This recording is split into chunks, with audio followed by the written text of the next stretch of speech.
BBS yakabi ate nze New York Dastaira so ndimsanifu nnyo okubeera wano Uganda. Okay, tutangaze muso emabegako okuva we batutembeera ekuyisize kuva we bantu byaddala nzomu ku bayimbi abayisiddwa obulungi before kututa kubanga mu lockdown nkolidde oluyimbo lwakabi obadde okimanyi ate batutadde ate nekuba tiimu eyakabi bagiyita muli babi mu lockdown mwenenyedde ennyonyi so bagenzo tuta ate nenkola concert mukama abadde gyendi. So oli muyimbo mukwabo abatejusa lockdown okujja mu nsi Siza gamba nti sejjusa oba covid ndiyo mu bakoze nnyo okufuukulaba nga mu mbeera embi ate nkoleramu ekirungi kitegeeza mbadde hard working nnyo okusinga wali nga lockdown tennaba kujja njigiddemu ebintu bingi lockdown njigiddemu abantu emitima njigiddemu okuga bingi blood n'okukola ennyo. Okay, so abantu bali mukatubagiro ka kuba bivulwe batuteera abamu bafunyemu ziroses abalala ebivulu biflopinze gwembera ku side yerieta how is the marketing demand yerieta ku side yo obivulu ebikuba oba abantu teba promoter teba kusala eba promoter basala ko ndio omuyimbi abali busy abayimbi ngagulibwa ngatayagalibwa abantu kyova nafude nenkola concert bagita obadde okimanyi concert nakuzo mwezi nga 13 au kupitise wa mitanda 14 ewakulekana kitegeeza abantu natusobolanga abantu banesiga nasobola kuba kunganya ne bajja sijja kwogera ababi basaliddwa bivulu ekyo kiriyo kibeera eri mukama okusalibwa ekivulu n'okufuna nenze mayinti mukama gwendinira kunsinza ekyange tekijja kusala era kijja kujjamu abantu okusinzira music gwenkola ne New York gyenvudde ndi muyimbi atalina ttabu n'abantu kakasa abantu era bajja kujja bampagira New York otangaze mu bulambo ngo vudde mu big talent okubeera independent kikuyisiza kitya luli wali mu group ensonga muzikwasaganya as a team so far you one big talent libadde somero yali alisomera emyaka 3 n'ekitundu namalayo kubampera mu contract yaabwe njigiddemu ebintu bingi era ebyo bye nayigiramu bibimu byendi mu kutambulirawo kati strategy zebanjigiriza zendi mu kutambulirawo kati obulamu tebubadde bubi aye tebubadde bulungi nnyo naye ebyo bye banjigiriza ne bye bansomesa byendi mu kutambulirako essaawa zino nkakasa nja kutuuka gyendaga sijja kugamba nti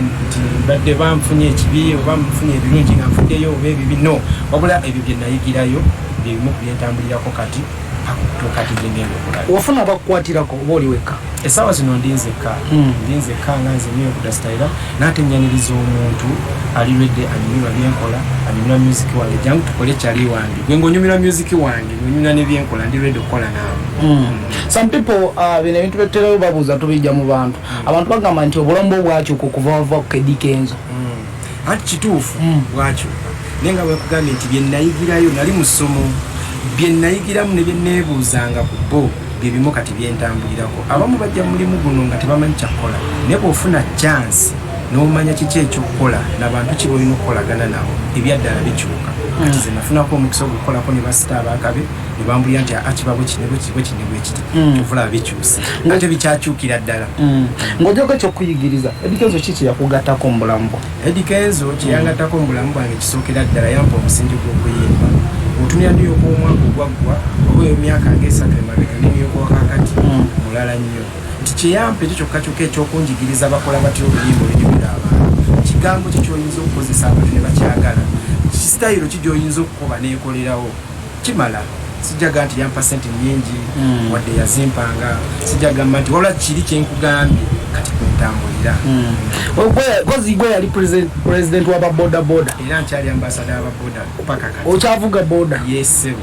wanje kubanga sikyapakinga ku stage naye omulimu gwa boda ngutwala bulungi era mbaagala nnyo bakyali bange neewayo okubakiikirira paka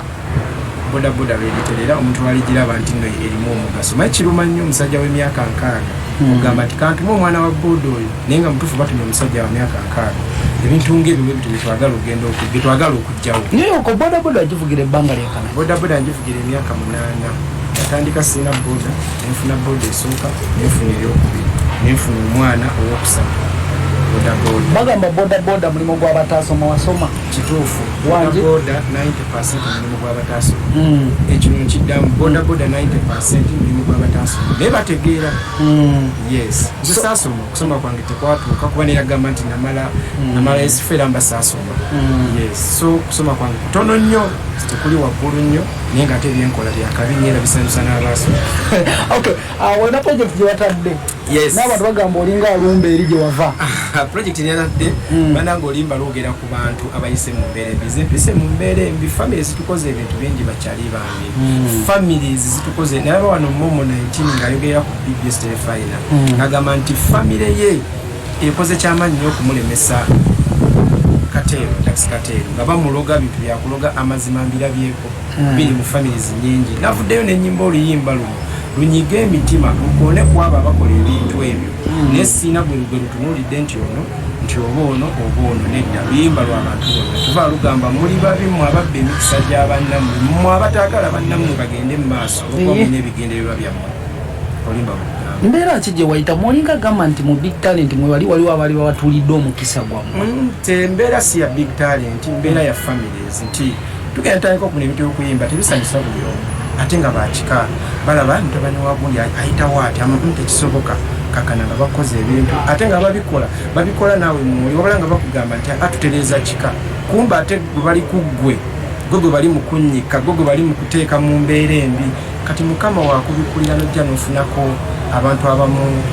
kati nze mabigakawo mbadde sikyebaka bintu by'ennumba bintu by'enkuba ningendako ewa pasita Bugembe nansabirako n'okuva yansabidde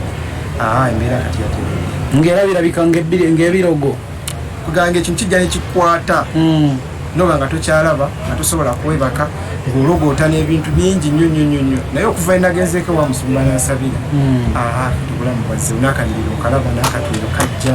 so obulamu bugenda butambula bulungi nkakasa n'ebirungi ebirala bijja kujja njagala nga tumaliriza singa omaze bbanga ki ng'ovudde mu big talent maze sofa kati myezi emeka emyaka emyezi myaka ekitegeeza waliwo givaamu dda nga totugamba before lockdown wanje that's 2019 before lockdown nga Uganda yakitegeera jjo juzi anti saavayo nti byantalo tetwayomba kati wali nsonga lwaki nzija mu mawulire okuddayo ne bakwaniriza bulungi nnyo tewali ntalo nesho za big time muzirabye nzibaddeko siina lutalo era nafaayo bulungi singa wavaamu emyaka ng'eneemabega singa oliwa mu kulaba kati awo Katonda yamanyi naye nze kyemmanyi nti nkola kirungi nkola ekyo kye nayigirizibwa ne talent mukama gye yampa zisobola kwevuma big talent zisobola kubanga connection zenjifunyeemu nyingi mikwano gyenfunyemu mingi bonna basenga sebbanga nabalabira mu big talent so ndi musanyufu nnyo okubanga nakolako nabo gundi ki gyolina watugambye olina aka concert sofa masa nina concert bagiyita obadde okimanyi concert obadde okimanyi oluyimba lwange abantu bebasinga okwagala essaawa zino obadde okimanyi concert nagikoze ku PTC wa Mitanda ebulenga mu Gukutula ennaku z'omwezi nga 13 newabulenkana ku JB Pub 14 zinaku 2 bulenga kifo kyawo bulenga wekiri bakiyita bulaga bulenga wamanga wa mafiina bulenga ogenda mu bulaga yes wali Suna Beni we yakubiye kujogeeza ogenda tujogeezi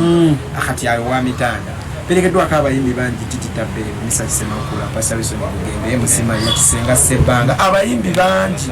kakasa kigenda kubeera kyakali baganda bange kenzo nga talimu mu bomenye ngenda kutuukayo nze wano ku BBS nesaba Lady Titi nti ngenda ate ne ku office ntekeyo okusaba kwange kakasa tasobola mwazidi mutabani CBS FM